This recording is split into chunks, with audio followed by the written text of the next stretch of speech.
You know what bothers me most about the Jason Aldean situation? It's the insincerity of his response and the blatant ignorance that accompanied it. So, if you don't know, Jason Aldean is a country singer who put out a music video called Try That in a Small Town. It's basically an anti-protester, pro-cop anthem. It starts out innocently enough, castigating anyone who thinks they can get away with robbing and carjacking people in a small town. Fine, don't do bad things in my neighborhood because we look out for our own. Great. But by the second stanza, he's moved on to scolding people who disrespect cops and burn flags. So we've shifted from describing behavior that's blatantly harmful to other human beings to behavior that's merely associated with people who don't share his political viewpoints. From here on, the whole timbre of the song shifts to a brazenly nationalistic, chest-thumping repudiation of people who would vaguely be described as woke, I'm sure. After that, he starts to make outright threats. See how far you make it down the road. Then he starts making false claims that they are coming for his guns. He goes on to describe the good old boys who are poised and ready for a fight. The songwriters are Kelly Lovelace, Nell Thrasher, Tully Kennedy, and Kurt Michael Allison, by the way.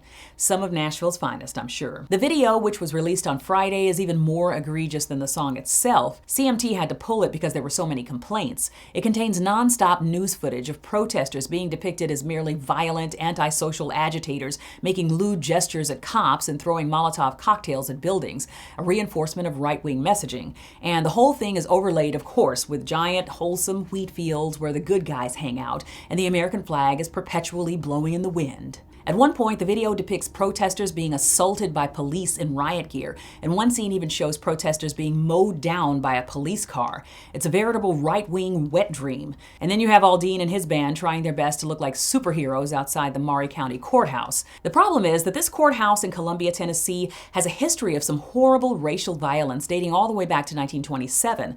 A white woman accused an 18-year-old black man named Henry Choate of attacking her. He was immediately arrested and placed in the county jail. A white mob then descended on the jail and attacked him. He was bashed in the head repeatedly with a hammer and killed. After that, the white mob tied him to a truck and dragged him to the Maury County Courthouse in Aldean's video and hung his body there for the whole town to witness. Then in 1946, a black Navy vet got into an altercation with a white shopkeeper.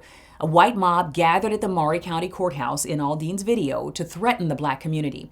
A group of black citizens then gathered in the black business district known as Mink Slide to provide self-defense. Columbia officers then decided to descend on the Mink Slide neighborhood. The crowd warned them to back off, but when they didn't, 4 police officers were shot and wounded. As retaliation, the Tennessee State Highway Patrol, along with a mob of white citizens, descended on the Mink Slide district and completely vandalized it. They randomly fired into buildings, stole cash and belongings, raided homes, and took all of the guns that they could find from black homes and businesses, about 300 in total. They arrested over 100 black people and refused to allow them bail or legal counsel. Police later shot and killed 2 black detainees in the jail and injured a third after claiming that they tried to steal their guns. Now, did Jason Aldean or his band or any of the production crew know about the horrible racial history that this courthouse represented? I'm willing to give them the benefit of the doubt. I think it's highly unlikely that they did. But that's the issue. They didn't know because they were so myopically focused on their own worldview that any outside perspective wouldn't have had the chance of getting through. Let's not forget that the Klan was started in one of these quaint Tennessee small towns. It's pretty obvious from Aldean's history on race that he isn't exactly hanging out with people that will introduce him to inconvenient truths about these small towns that he loves celebrating. I mean, this is a dude that was wearing blackface as recently as 2015. He's worn clothing containing Confederate flag imagery and has even sold Confederate flag clothing as a part of his official tour merchandise. Aldean, who's a survivor of the horrific 2019 Las Vegas shooting, seemed shocked, I tell you, shocked, that the video might have come across as pro-lynching. He claims that there were no racial overtones whatsoever, and then he spun the whole thing this way. Try That in a Small Town for me refers to the feeling of a community that I had growing up where we took care of our neighbors regardless of differences of background or belief.